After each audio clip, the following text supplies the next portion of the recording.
नमस्कार दोस्तों, बहुत बहुत स्वागत है आप सभी मित्रों का दिव्य सृजन स्पिरिचुअल के प्रातः 7 बजे कथाओं की श्रृंखला में। दोस्तों, आज की कथा का शीर्षक है राजा परीक्षित के विभिन्न प्रश्न। राजा परीक्षित ने कहा कि भगवान, आप वेद वेत्ताओं में श्रेष्ठ हैं। मैं आपसे ये जानना चाहता हूँ कि जब ब्रह्मा जी ने निर्गुण भगवान के गुणों का वर्णन करने के लिए नारद जी को आदेश दिया, तब उन्होंने किन किन को किस रूप में उपदेश दिया। एक तो अचिंत्य शक्तियों के आश्रय भगवान की कथाएं ही लोगों का परम मंगल करने वाली हैं। दूसरे, देवर्षि नारद का सबको भगवत दर्शन कराने का स्वभाव है। अवश्य ही आप उनकी बातें मुझे सुनाइए। महाभाग्यवान सुखदेव जी, आप मुझे ऐसा उपदेश कीजिए कि मैं अपने आसक्ति रहित मन को सर्वात्मा भगवान श्री कृष्ण में तन्मय करके अपना शरीर छोड़ सकूं। जो लोग उनकी लीलाओं का श्रद्धा के साथ नित्य श्रवण करें और कथन करते हैं, उनके हृदय में थोड़े ही समय में भगवान प्रकट हो जाते हैं। श्री कृष्ण कान के छिद्रों के द्वारा अपने भक्तों के भावमय हृदय कमल पर जाकर बैठ जाते हैं और जैसे शरद ऋतु जल का गेंदलापन मिटा देती है, वैसे ही ये भक्तों के मनोमल का नाश कर देते हैं। जिसका हृदय शुद्ध हो जाता है, वो श्री कृष्ण के चरण कमलों को एक क्षण के लिए भी नहीं छोड़ता। जैसे मार्ग के समस्त क्लेशों से छूटकर घर आया हुआ पथिक अपने घर को नहीं छोड़ता। भगवान, जीव का पंचभूतों के साथ कोई संबंध नहीं है, फिर भी इसका शरीर पंचभूतों से ही बनता है। तो क्या स्वभाव से ही ऐसा होता है अथवा किसी कारणवश आप इस बात का मर्म पूर्ण रीति से जानते हैं?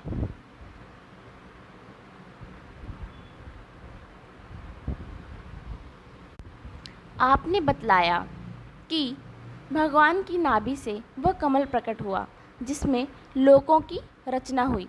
यह जीव अपने सीमित अवयवों से जैसे परिच्छिन्न है, वैसे ही आपने परमात्मा को भी सीमित अवयवों से परिच्छिन्न सा वर्णन किया। यह क्या बात है? जिनकी कृपा से सर्वभूत में ब्रह्मा जी प्राणियों की सृष्टि करते हैं, जिनके नाभि कमल से पैदा होने पर भी जिनकी कृपा से ही ये उनके रूप का दर्शन कर सके थे, वह संसार की स्थिति, उत्पत्ति और प्रलय के हेतु सर्वांतर्यामी और माया के स्वामी परम पुरुष परमात्मा अपनी माया का त्याग करके किसमें किस रूप से शयन करते हैं। पहले आपने बतलाया था कि विराट पुरुष के अंगों से लोक और लोकपालों की रचना हुई, और फिर यह भी बतलाया कि लोक और लोकपालों के रूप में उसके अंगों की कल्पना हुई। इन दोनों बातों का तात्पर्य क्या है? महाकल्प और उनके अंतर्गत अवान्तर कल्प कितने हैं? भूत, भविष्यत और वर्तमान काल का अनुमान किस प्रकार किया जाता है? क्या स्थूल देहाभिमानी जीवों की आयु भी बांधी है? ब्राह्मण श्रेष्ठ काल की सूक्ष्म गति, त्रुटि आदि और स्थूल गति, वर्ष आदि किस प्रकार से जानी जाती है? विविध कर्मों से जीवों की कितनी और कैसी गतियाँ होती हैं? देव, मनुष्य आदि योनियाँ सत्व, रज, तम इन 3 गुणों के फलस्वरूप ही प्राप्त होती हैं।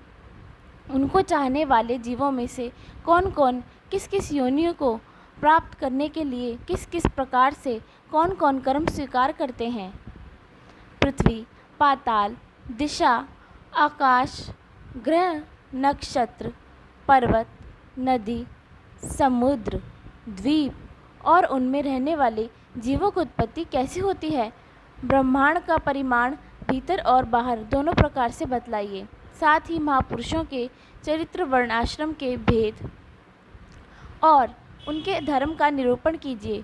युगों के भेद, उनकी परिमाण और उनके अलग अलग धर्म तथा भगवान के विभिन्न अवतारों के परम आश्चर्यमय चरित्र भी बतलाइए। मनुष्यों के साधारण और विशेष धर्म कौन कौन से हैं?